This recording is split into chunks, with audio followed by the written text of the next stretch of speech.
Aujourd'hui à Thiès, la ville mythique, symbolique, qui vit débarquer dans les années 40, le jeune instituteur sorti de l'école normale William Ponty est affecté à l'école garçon urbain de Thiès. 40 ans plus tard, sortir de la poitrine de milliers de Thiessois, le cri de ralliement Sopi, Sopi, Sopi.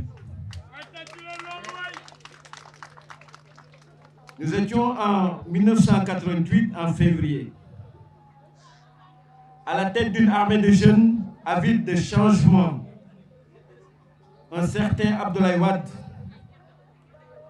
l'instituteur d'hier, avait traqué la craie, le tableau noir pour se lancer à la conquête du pouvoir. Mais qui est cet homme multidimensionnel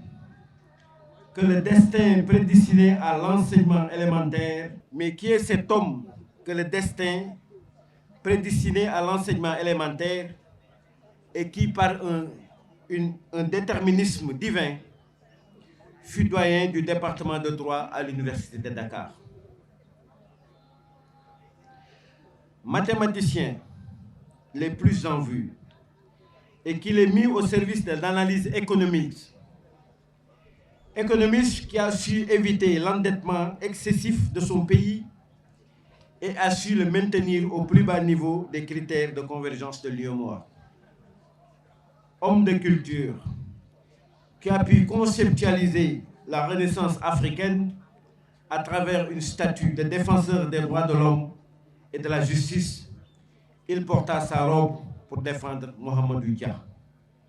Accusé de haute trahison et de coup d'État par un régime aux ordres non encore libérés du joug colonial. Mesdames, Messieurs, chers invités, c'est cet homme d'une dimension exceptionnelle dont nous célébrons aujourd'hui ses 100 ans. Et bien entendu, 100 ans, ça se fête parce que ce n'est pas toujours. En réalité,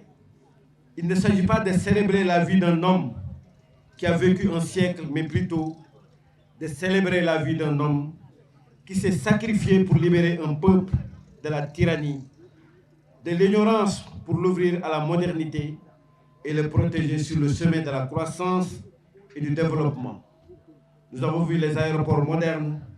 les stades fonctionnels, les autoroutes à péage et tant d'autres. La liste n'est pas exhaustive. Voilà l'homme, le président Abdoulaye Wade. L'homme a rompu les chaînes de la France-Afrique et a ouvert son pays au commerce et à la diplomatie internationale, jetant les bases d'une indépendance et d'une souveraineté pour tout le continent africain.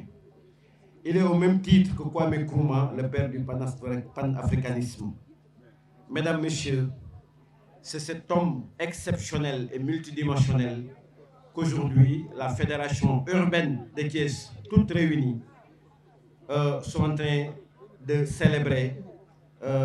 cet homme multidimensionnel, comme nous l'avons dit tantôt. Donc, tous les invités ici présents,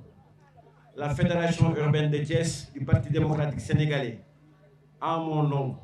et à tous les membres, particulièrement le comité scientifique dirigé par le doyen Mamadou Mbaye et M. Demba Ndiaye et Khady Thiaw et la présidente Sophie Ciss, nous vous remercions, et la présidente Anaba, nous vous remercions de tout cœur sur la présence, sur votre présence, et nous souhaitons à Monsieur le Président de la République, Monsieur le Président Abdoulaye Wade, une très longue vie, une santé de fer et encore plus d'années, n'est-ce pas, et une santé de fer. Donc, nous demandons solennellement à toute l'assistance de se lever avant d'entamer la version Wolof, de se lever et de faire une motion, n'est-ce pas, disons, de reconnaissance à M. Karim Meïssa Wade. S'il vous plaît, que tout le monde se lève avec des ovations.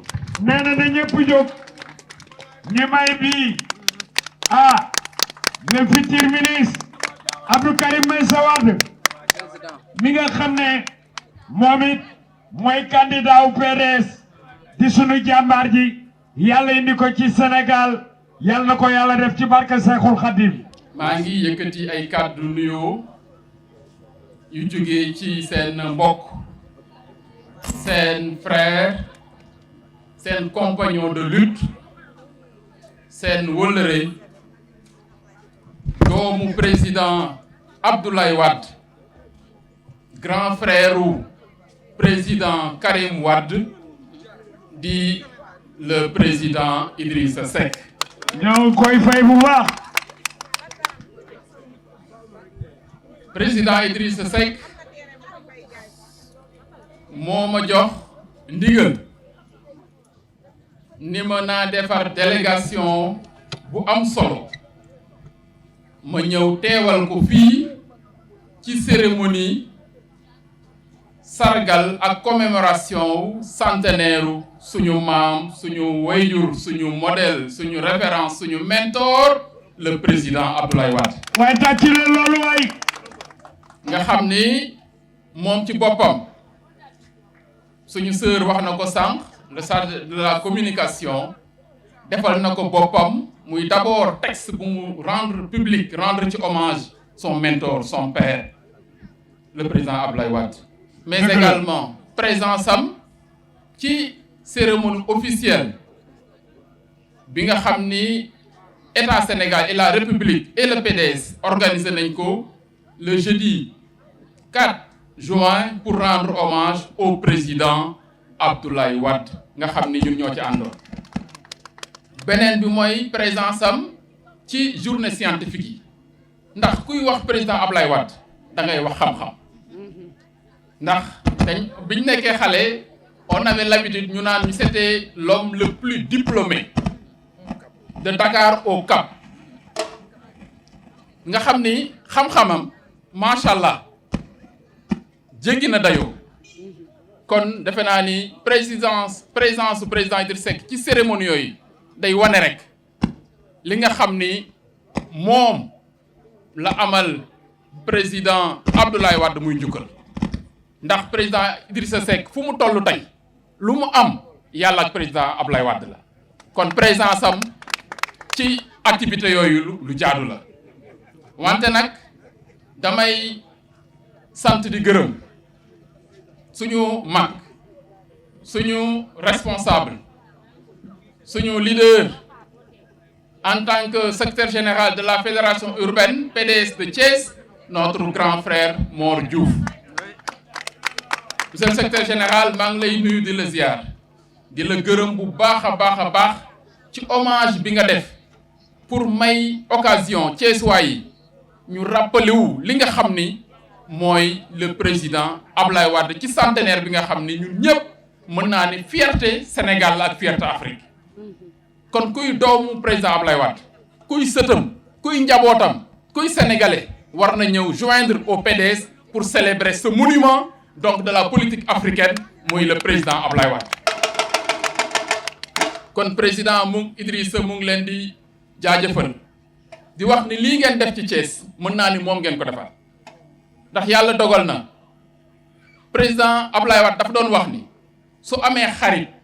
bu ko yee 2 heures du matin ni ko président Wade dama lay seet si ëllëg suba nee na lu tax du woon tiit ndax Thiès mu ngi fi woon nee na suñ ko yeewoon 2 heures du matin ne ko demain dañu lay rendre ci visite nee na Thiès la koy indi kon c'est l'occasion pour nous de rendre hommage aux militants et responsables du PDS de la fédération urbaine et départementale de Thiès nga xam ni dañu jouer rôle bu am solo ci marche PDS ak vraiment ànd ak président Ablaye Wade ànd bu rafet ba mu jot le pouvoir en 2000. bëggoon naa sax avant may wax Nguri jëloon la parole mais defoon na ko sànq d'abord rappelé na l'histoire rappelé na li nga xam ni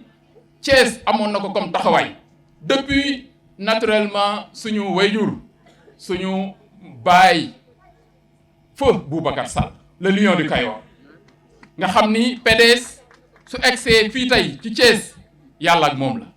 kon dañuy rendre hommage feu Boubacar Sall mais également jàmbaru fàkk tëdd yi mu ko àndaloon yépp te tey yàlla def ñu jiitu ñu leen di ñaanal suñu borom yàlla nañ dajeek yërmande suñu borom yàlla nañ dajeek yërmande suñu borom. urbaine de Thiès di wax rek nag invité yi itam di leen dalal jàmm di leen remercier seen teewaay fii ci suñu bisu papa bi tey sant nañ leen gërëm nañ leen ci seen teewaay fii di remercier toutes les femmes responsables des femmes ici présentes Ada Diatou Ouest présidente Anaba Est man présidente Sophie Nord et présidente fédération urbaine de Thiès di nuyu ñëpp di sant ñëpp toutes les responsables yi bu ma limee damay juum te bëgguma kenn mer jigéen ñi fii la ñu yendu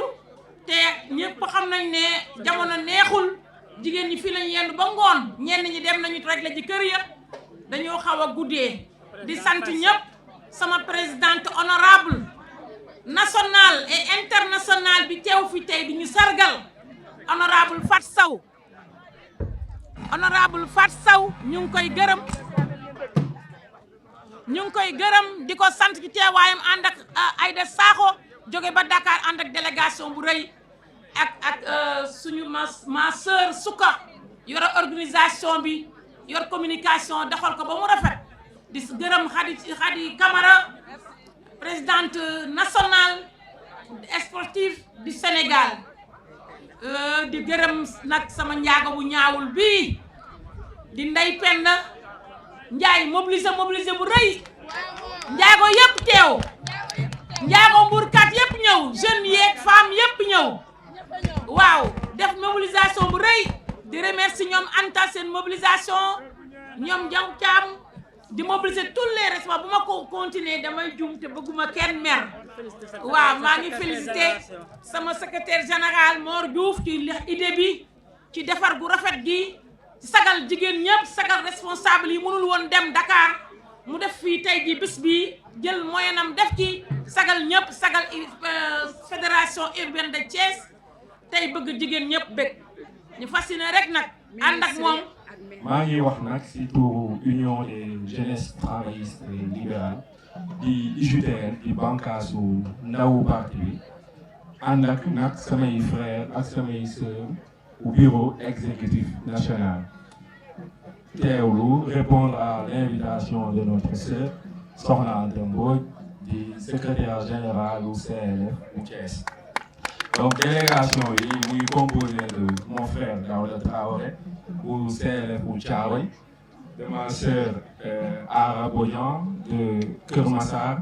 de mon frère Massali de Thiès rural, de mon frère Mbaye Kogne de Louga,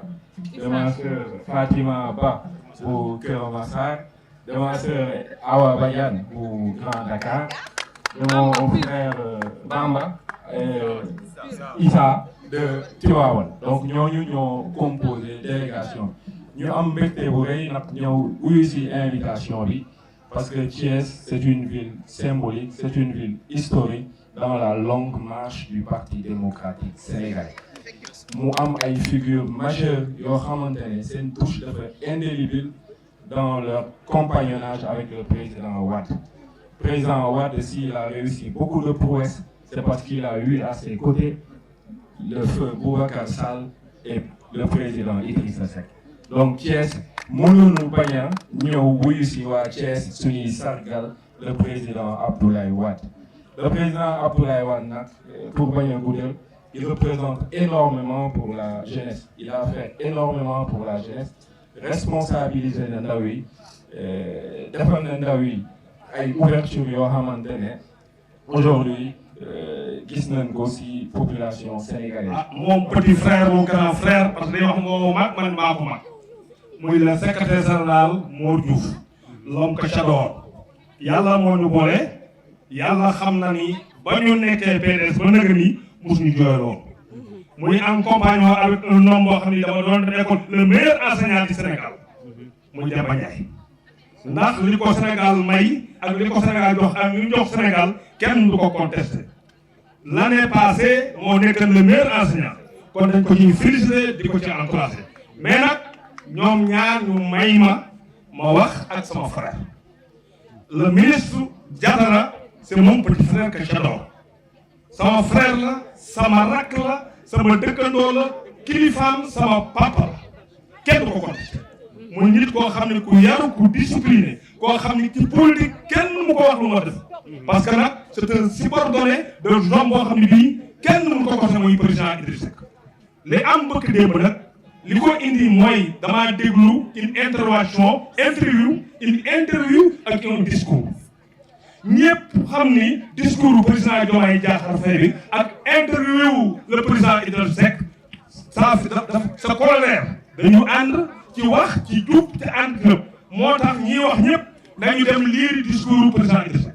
Seck interview président Idrissa Seck ñaar yëpp laa déglu li doxal réew jàmm la paix laa gëm te moo la nekk te PDS ci la paix li may ñaan waa PDS nag lenn rek la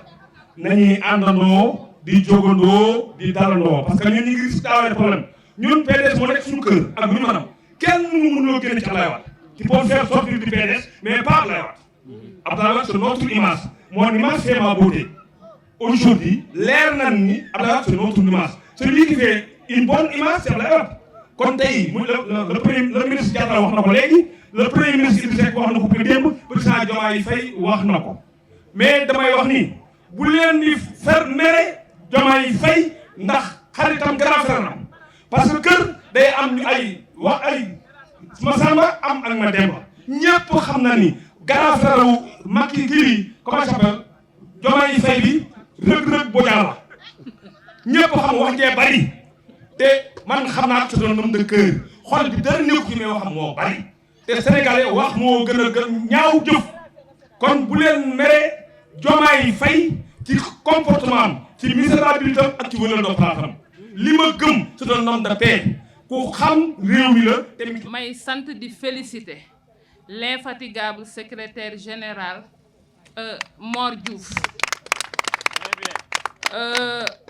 tey Ablaye Wade moo toog ba am 100 ans waaye suñu toogee bay organiser sargal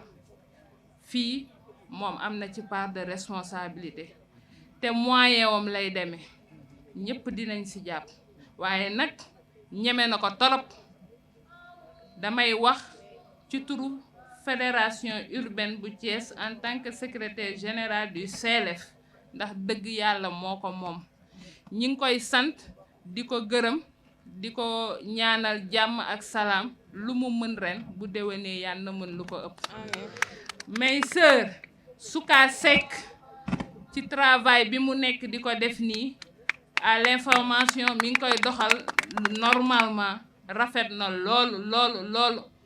macha allah ci suba ba léegi mi ngi boole ngandale ak sargal bi ainsi que la présidente des sports Khadijatou Camara yëkkatil na ma drapeau Khady Mbaye maa ngi koy sant di ko gërëm taxawaay bi rafet na lool. En prenant la parole au nom du CLF de Thiès urbaine, j'ai le cœur habité par l'émotion. En effet, l'adresse du président Abdoulaye Wade hier à la jeunesse africaine m'a ému. Et avec moi, sûrement, vous tous parmi nous qui avez le cœur humain et non celui d'un animal, hier j'ai pleuré. Pleuré par l'image et les propos du président Abdoulaye Wade, dont nous célébrons aujourd'hui ce centenaire. Vous me permettez de dire peu de ce que j'ai voulu vous dire. à l'endroit de la jeunesse, le président Wade a dit: la disponibilité de ma jeunesse vaut plus que les milliards de l'étranger. Dis-moi quelle jeunesse tu as et je te dis quel pays tu auras demain. Surtout département Tivaouane ak fukki commune ak juróom-ñett ya fa nekk ñu ngi leen di nuyu ñoom ñëpp yëg nañu ko am nañu yéene ñëwoon waaye tey jii programme yi dafa bari lool damaa mujj bàyyi fa sama oto fii may waxee ak yow oto laa dugg ñëw ngir bëgg a fekke si lii ñu ngi sant waa Thiès nag di sant Mor Diouf sunu xarit sunu doomi nday gar bi nekkatu fi duur kama nekkatu fi waaye ku naan jaay càmm bi ngi fi bu wooñu Dakar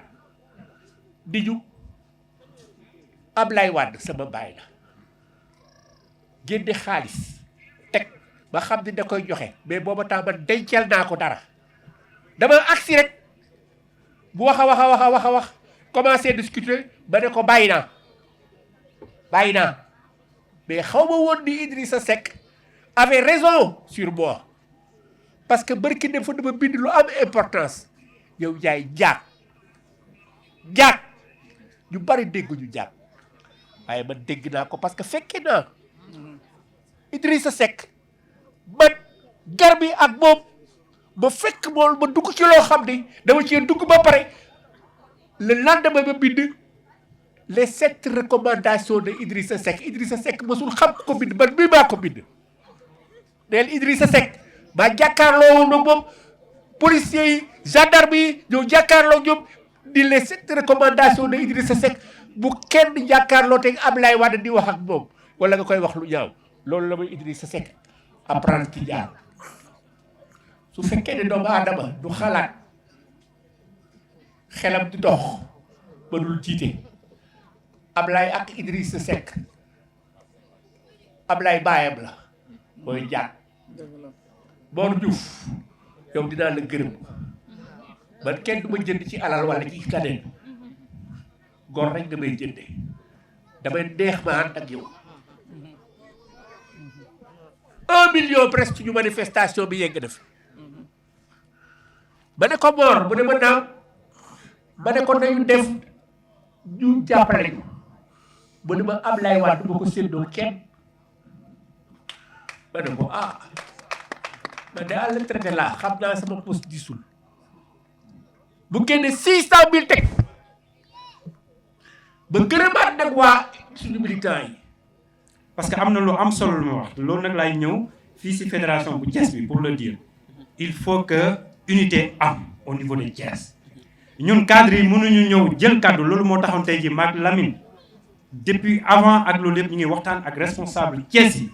ne leen il faut que unité am au niveau de la famille du PDS d'abord parce que sans unité on peut pas gagner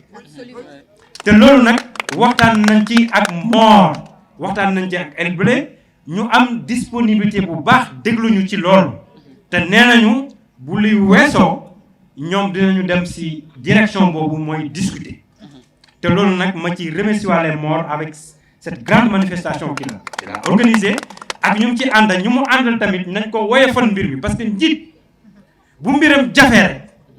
dafa fekk ña ca gannaaw dañu ko woyofalul mbir mi kon na ngeen jàppale Mor Diouf ngeen woyofal ko parce que bu dajalee ñëpp day yokk rek du ko wàññi te bu ñu naree dem élection il faut que ñu dajale loolu nag waxuma sax famille PDS mais je lance un message comme nu ma ko waxee fële à monsieur le ministre il faut que famille libérale ñu àndaat dinaa weesu sax famille libérale na maa ngi nuyu ñëpp ku nekk ci turam ak santam wala ku nekk ci santam ak turam ndax kilifa yi ñooy wax ne soo juddoo di nga am sant fekk amoo tur parce que dañu njëkkee ci sant ak tur may nuyu kilifa yi ci département bu Thiès yëpp plus particulièrement aussi région de Thiès fi ma taxaw di wax nag tey daf ma rappeler lu bari te dinaa ci ñëw su ma nuyoo kilifa yi ba pare xam naa ni mënuma nuyoo ñëpp waaye damay jël nuyu yi rek emporté ko am ñu ma ko jox ñu jox ko ñi xam ne ñoo nekk seen gannaaw ginnaaw bi ma rendre hommage sunu kilifa gu baax gu fi nekkoon koo xam ne 7 personnes yi Abdoulaye Wade àndaloon 1974 le 31 juillet 74 7 personnes yi Abdoulaye Wade àndaloon sama papa ànd ci kooku ci la àndoon muy Boubacar Sall Boubacar Sall moomu ñoo ngi koy rendre hommage mook Tata Garmi Fall di wax yàlla na suuf oyof seen kaw bayal bi miin naa fi parti démocratique bu Sénégal dafa def ci Sénégal loo xam ne benn parti dootu ko def ci Sénégal te mooy première parti bu nu créé parti opposition ci Afrique Abdoulaye Wade nee na keroog nekk sénégalais nekk africain moom ko gënal may gërëm nag Mor Diouf Mor yow dañu lay bàyyi ak yàlla ku ñu bàyyi ak yàlla nga bég xam nga la nga def waaye ki ñu bàyyi ak yàlla nga tiit xam nga la nga def yow ñu ngi lay gërëm lu am fu mu commencé mais amul fu mu yem. bañ ko bind ak léegi nag tey jii lañ soog a taxaw publiquement yëkkati ko mu dugg ci nopp di sant yàlla it ci fi ñu ko defee muy Thiès waa ak it ci këram gi nga xamante ni tey fi la njaboot gi daje. point bi nag maa ngi ko tuddee woon sargal kilifa gi dama wax ni déglu leen ma waa ji ma wax ci baay mii di Abdoulaye Wade moom mii wax ci moom kat war na ngir wax la dëkk ngir ñun ñii loolaa tax ñu fëgg tey sunu dënn yëngal sunum xel jëmale ko ci moom mi nga xam ni wax ci moom kat yomb na ndeem sax yoroo bëti xol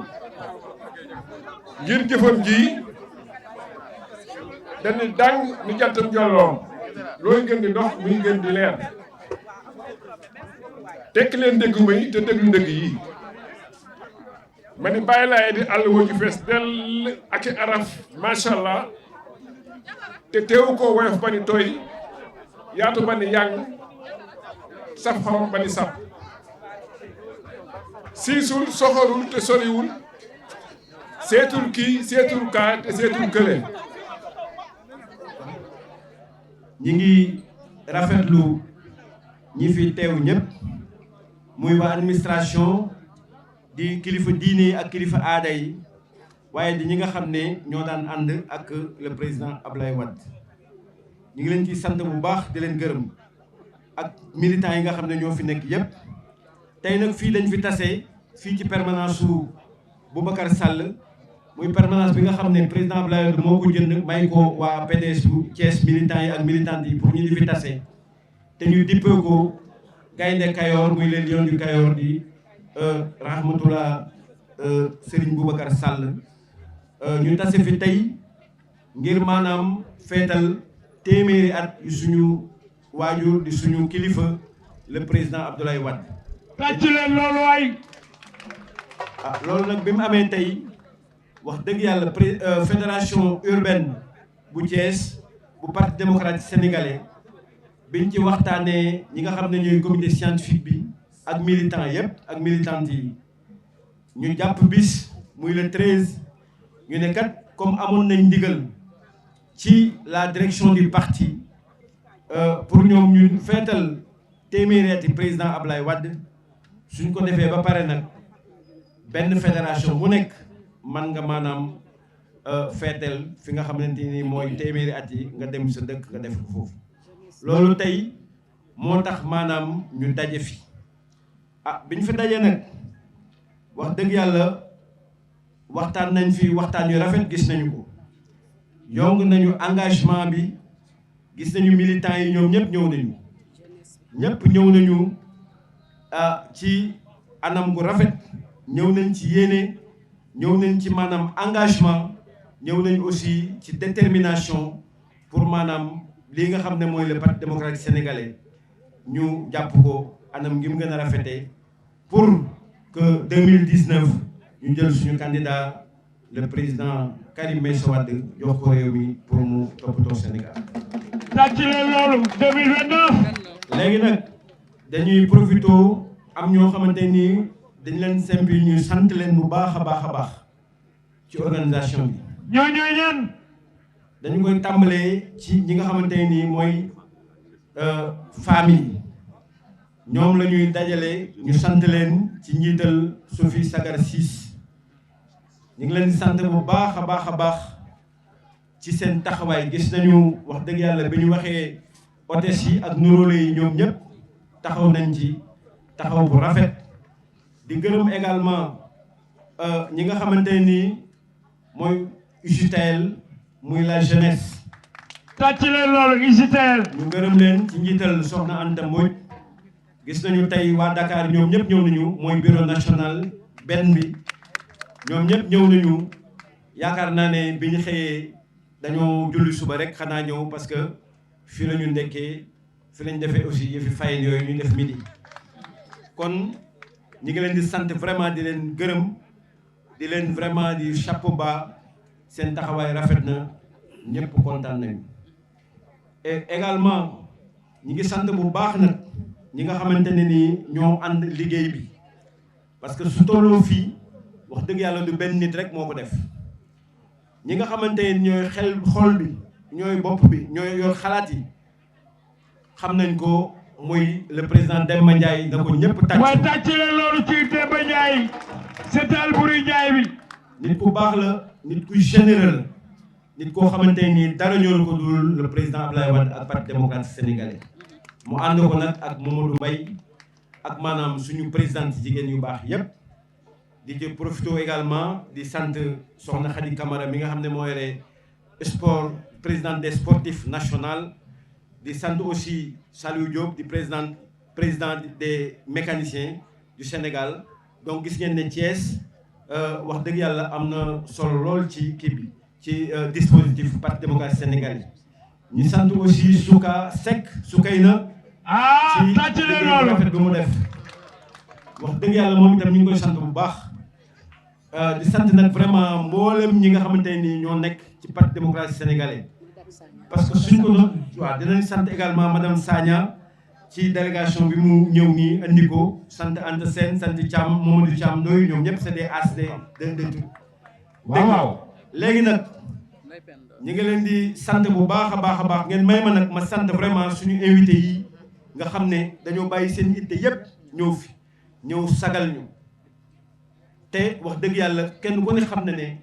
emploi du temps kilifa day chargé waaye bàyyi nañ ko ci kaw loolu nag ñi ngi ciy jiital suñu jigéen suñu rakk muy honorable Fat Sow tàccu leen ko yéen ñëpp. waaye tàccu leen ko ajaratu Fat Sow mu bay dooro jigéenu Karim Meïssa Wade. madame la députée ñu ngi lay sant bu baax di la gërëm lii nga ñu defal sag la bu rëy ci ñun sag la bu rëy ci Sophie Ciss ak ñi mu àndal. muy Jatu Thiaw ak soxna Anna Ba. Sophie Ciss kontaan na le. parce que lii wax dëgg yàlla lu rafet la kon ñu ngi lay sant bu baax di la gërëm dégg nga sant bi nag soxna Aïda Sakho suñu jigéen suñu jarbaat moom itam wax dëgg yàlla bokk na. très bien. suñ ca jógee dinañ sant bu baax monsieur le ministre Yankhoba Diattara. tàcc leen loolu. Yankhoba nii rek la mën a mel mënuñu wax générosité mën nañ koy wax tey ba suba. fu ma fekk grand la may wax du jaar mukk sama tur grand Mor fekk naa ko ci cérémonie boo xam ne la fa ëpp nekk tey kilifa maanaam Thiès gépp fa tase bi ma ñëwee dafa jóg taxaw jox ma chaise am toujours ma fàttali ko ne ma tant que toogoo wala wutaluñ la fu ñu toog man du ma toog xam nga loolu foofu la générosité dem te boobu temps il était le président du conseil départemental de Thiès. waaye tàcc leen loolu waaye. Yankhoba je vous remercie beaucoup ñu ngi lay sant bu baax di la gërëm merci beaucoup Diattara kontaan nañu la fédération urbaine de Thiès kontaan na. ci sa maanaam sa taxawaay jërëjëf Yankhoba monsieur le ministre di sant également suñu xarit bopp muy le maire Mbaye Ndiaw Thiam muy le maire de Pekes bi ngi nii toog. Alaaji Ndiaw Thiam. di nit ku baax yéen ñëpp xamee ngeen ko xam ngeen ne lu xew fii ci fédération bi moom day daal di ñëw kon ñu ngi koy sant bu baax di ko gërëm di sant également la délégation de mon frère mon ami monsieur Théodore Ndione. Théodore Ndione tàcc leen ko. muy nit ku baax. pourtant day wut comme li ñuy wut de waaye moom dafa ne PDS ci xolam la ko def te pourtant nekkul maanaam candidat nekkul disons militant du parti démocratique sénégalais mais bëgg gum bëgg le président Abdoulaye moo tax bi mu ko yëgee daf ne maanaam mi nga wane programme yu dul jeex mais dafa bàyyi yépp ñëw fekk ñu fii kon vraiment ñi ngi leen sant di leen gërëm di sant toute la délégation yi nga xam ne ñoo fi ñëw yëpp wax dëgg yàlla ñëpp mënuñu leen di tudd parce que soo leen tuddee vraiment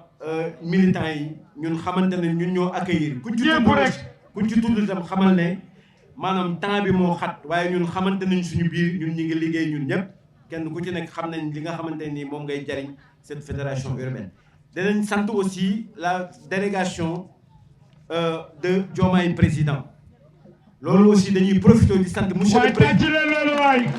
le président de la République Bassirou Diomaye Faye parce que moom ci boppam moom moo présidé woon le centenaire du président Abdoulaye Wade fële ci Grand Théâtre officiellement moom moo lancé liggéey bi ba kenn ku nekk fi nga nekk sa fédération nga mën ko def kon ñu ngi sant également la délégation Diomaye président te le président Abdoulaye Fall Mao jiite ko mooy le département bi ànd ak Moussa Sarr ak Thie Kouyaté. waaye tàccu leen Abdoulaye Fall Mao waay. waaw ñu ngi sant également suñu rak suñu xarit El Hadji Ousseynou Diouf moom itam ci délégation disons Diomaye président bi coocu la bokk ñu ngi koy sant moom itam également di suñu xarit di suñu rak di nit ku social fii nekk fii ci Thiès di fi liggéey bu rafet moom El Hadji Ousseynou Diouf moom itam ñu ngi koy sant baax di ko gërëm. tàcc leen ko El Hadji Ousseynou Diouf. léegi nag defe naa ne agsi nañu li ci des rek mooy ñu delloo micro bi ki nga xamante ni mooy Souka comme ça ngeen ko liggéey ngeen may ñu tuuti rek am na kilifa yoo xam ne war nañ fi jël kàddu comme liggéey nañ ba agsi fii ñun ñëpp nañu toog benn fan la su soobee yàlla su ngeen pare yéen ñëpp nañ lijjanti ngeen dem ngeen ñibbi ci jàmm ak salaam kon nañu toog ba cérémonie bi jeex su ko defee ñu def ñaan ki nga xam ne moo koy ubboon di suñu affaire yore suñu affaire religieuse muy Sidi Gueye ñu joxaat ko moom micro bi mu defaat ñaan su ko defee kenn ku nekk delluwaat soxla yi ñu ngi leen sant di leen gërëm asalaamaaleykum wa rahmatulah wa barakatuh jërë ngeen jëf. waa dégg ngeen di ko LG Mor Diouf waxe ni ñaan ñun ñëpp ñu dal toog wax dëgg yàlla am kilifa yoo xam ne war nañ fi jël parole waaye nag Mor ñun de man de mer naa Mor xaali Gabon de ñun de nuyu woonu man de mer naa. xel lay fattu waaye xaali de yow xam nga sama diggante ak yow. dëgg la ku ne xam na ko xel lay fattu mais dama lay sant di la gërëm ci li ma delloo si. dëgg la. li ma la wax léegi sama bureau mën naa ko wax fii seede ko ñëpp taxaw. dëgg la. dama la ne su ma la gisee te booba def naa bi ma koy wax am na ay seede. wallaay la te man kenn ku ne xam ne suma jukku du ma waxantu dama la ne su ma la gisee mel na ne gis naa Ablaye Wade su ma la gisee mel na ne gis naa Karim Wade. parce que Cheikhul Khadim. loolu laa la wax. wallaay wax ko ko léegi Diouf. kon ñi ngi lay sant bu baax di la gërëm kenn njëkku la fi ci suba nga ñëw daanaka 7 heures fële la fekk. te loolu lépp da nga ne ma PDS rek amel na la ngërëm amel na la jukkal. dëgg la. parce que lu baax ngay wax te sa wax yëpp génnul président Ablaye Wade génnul Karim Wade génnul le parti démocratique sénégalais. dëgg la. loolu mën naa ko seede fii. di sant également Bassirou Diop moom itam di nit ku baax di sa mbokk ngeen ànd liggéey bi liggéey bu rafet. di sant également avocat Karim mi ngi fi ñëpp xam nañ ko. communication. muy waaw. Tony. di sant Tony di Sidiki Traoré ñu ngi leen sant bu baax a baax di sant Ablaye Diaw avocat Karim wax naa ko waaye di sant nag mon ami particulier muy Bouba Dem ak Naaru Karim. waaw waaw. Naaru Karim ñu ngi lay sant bu baax a baax a baax loolu rek doy na mandarga suñu nee Naaru Karim rek doy na sëkk. kenn ku ne xam na ko lu ne daj na ko. maanaam lim dugg kaso man mën na ma ko sax wax. bari na xam naa Rebeuss moom miin na ko lool. man de dama doon daw. te lépp ginnaaw yàlla ak Karim ay suwaat rek. Naaru Karim mi ngi lay sant di la gërëm di la ñaanal yàlla sa xarit bu baax bi ñëw yor Sénégal. amiin ba nga yor ci ndomba tànk yu am solo. ba mën a liggéeyal Sénégal bokk ci ñu koy liggéeyal. amiin loolu daal laa ne ma naa ko ci complété. di sant également nag kenn foofu laay mujjee rek ngeen baal ma muy Abdoul Aziz Mbengue mii nga xam ne moom mooy borom permanence bi tàccu leen ko. Abdoul Aziz Mbengue. mi ngi tàcc leen ko. mooy borom permanence bi. maanaam li Pape Gueye nekk Dakar. dëgg la ak Mbaye Touré ak Mimi Touré ak Mbaye Touré ñoom moom la nekk fii. di ko doxal nag anam bu mu gën a rafete avec modestie et un désintéressement total kon ñu ngi leen sant di leen gërëm asalaamaaleykum wa rahmatullahi wa barakatuh